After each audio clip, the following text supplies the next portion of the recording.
दोन नंबर वाला कधीही मोठा होतो का? दोन नंबर वाला कधीही मोठा होतो का?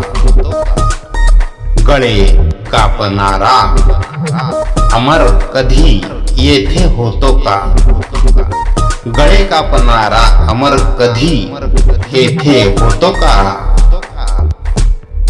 उत्तर याचे मिळेल नक्की, विचार थोडा करा. उत्तर याचे मिळेल नक्की, विचार थोडा करा. नरकासाठी कर्म करून कुणी, नरकासाठी कर्म करून कुणी स्वर्गी जातो का? दोन नंबर वाला कधीही मोठा होतो का?